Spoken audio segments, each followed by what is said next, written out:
Hi, I'm Kerry Decker, and I want you to stay tuned as we take a look at a classic camera. This is the first 8mm sound camera that was ever made, the wonderful Fairchild Cinephonic-8.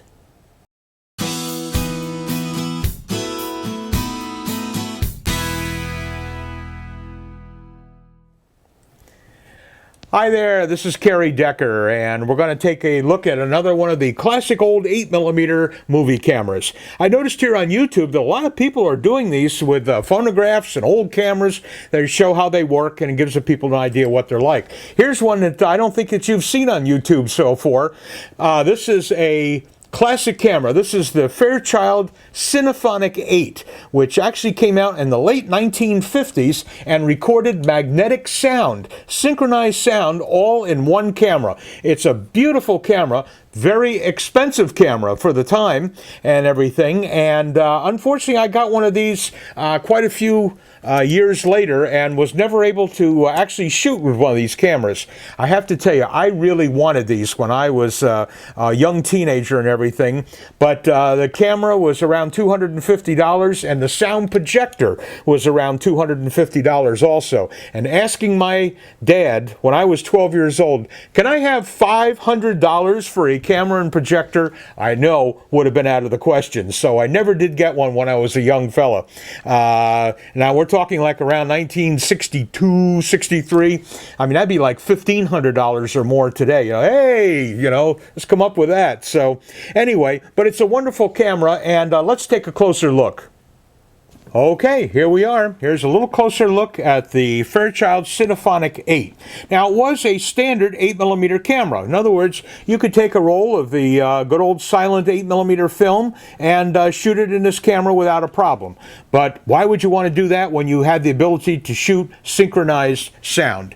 Now, the camera itself is a standard turret model camera with the wide angle, the normal, and telephoto lenses on it. In fact, they're locked in place. There's a little button up here that releases them so you can shoot and change lenses with it. And your viewfinder had etch marks in there to show you what the width of the different lenses would be. So you just had to remember which lens you were shooting with and everything, and it would take the standard lenses. Now, these are what are called D-mount lenses. In other words, what's cool about these is you could unscrew these, and if you wanted to get either a better lens or you wanted to get a more expensive lens or a more telephoto lens, you can buy different lenses for it and change lenses just like you do on the modern digital still cameras. You can do the same thing. So this was cool.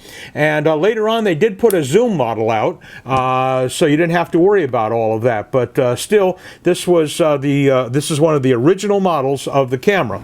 And over on this side here we have both sockets for an earphone and for your microphone. You had a standard microphone which came with it. There was nothing on the camera that you could hook the microphone to. I assume the camera was too loud to put it on the camera. They always showed somebody holding the microphone out, but that was available. And if you wanted to test your volume level, your on and off button here, if you just pressed it in, it would turn on the amplifier inside there, and with your earphones you could adjust the volume, which is this little wheel on the back here. You could make it louder or softer depending on what you were shooting. So you could actually preview your sound and exactly what it would sound like before you were shooting. You would wear a set of earphones while you were shooting, just like a professional cameraman. And then this lever would go forward when you wanted to shoot, and when you wanted to stop, you pulled it back again. And that would allow you to shoot your pictures like you would normally. There's a small little viewfinder, and I do mean small, on the top here where you had to put your eye. And the carrying handle was built into the top, a nice leather handle, and which worked just fine. And so you could see what you were doing. On this side over here, up in this little window, let me find it here, is your footage counter.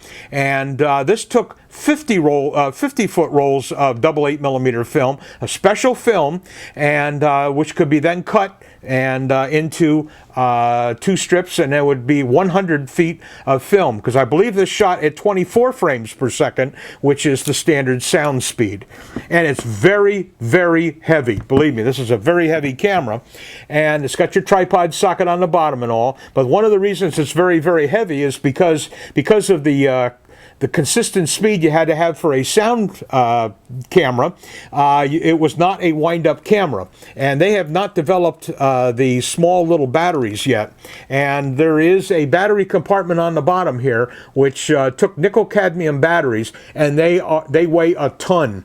And you had to charge these batteries up and everything, and that's one of the reasons why the camera is so heavy, because it used the real old-style rechargeable battery. Plus, this camera is all metal. This is all steel and aluminum front, beautifully made by Fairchild. And in fact, I remember Jerry Lewis was one of the early promoters of this camera, because it really took home movies to a new level.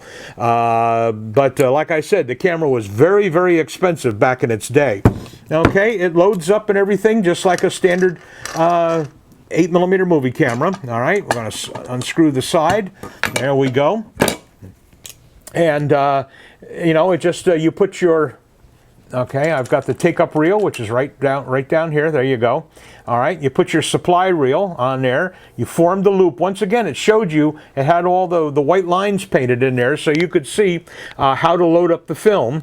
And of course, it would go behind the gate, and it would go down, and of course it would go around the sound head, which is down here, a magnetic sound head, just like on an audio cassette recorder or something like that. Now, again, you had to have a lot of distance between where the film shoots, because remember, it's shooting a series of still pictures, 24 every single second, and sound recording can't be jerky, it has to be smooth. So with the loop formed and everything, it would give the film time to smooth out and go over the magnetic recording head at a constant smooth speed. Really kind of ingenious. And it would run there, and then of course the film would go back down onto your take-up reel. And just like on 8mm cameras, once you finish the first half, you would flip the reel over and exchange the reels between 1 and 2, put this back on again, and this would then become your shooting reel, and you would shoot the second 50 feet, making a total of 100. But as you can see, this really took a long path to go around inside the camera and allow you to shoot some wonderful sound movies. I've got an old brochure from Fairchild. Let me show you what some of the advantages and what the prices were. And here's what it looks like with the full page and the $249 price tag. And there's the camera itself, and you can see it with that little microphone and all. And there's the Cinephonic film for $7.50 and that little exposure meter.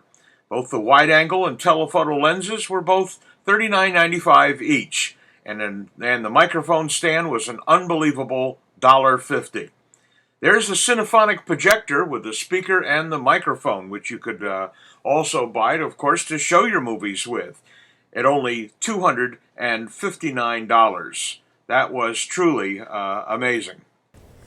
Well, there it is. That is the Fairchild Cinephonic-8 camera, a camera that was ahead of its day, believe me, when it came to recording sound. And it was a camera that I wanted for years, and I finally bought an old non-working model just to finally have one and in my collection. It's wonderful. So I hope that you enjoyed this look back at the old cameras. And in fact, while you're on YouTube, why don't you check out my showing of one of the most popular cameras in movie history, the Kodak Brownie 8. Another explanation which I have uploaded here onto YouTube. And we're going to start off with these two, and then maybe in the future we'll do a few more. So I hope that you enjoyed it. So this is Kerry Decker thanking you for your time this time. Until next time, we'll see you again real soon. Bye-bye now.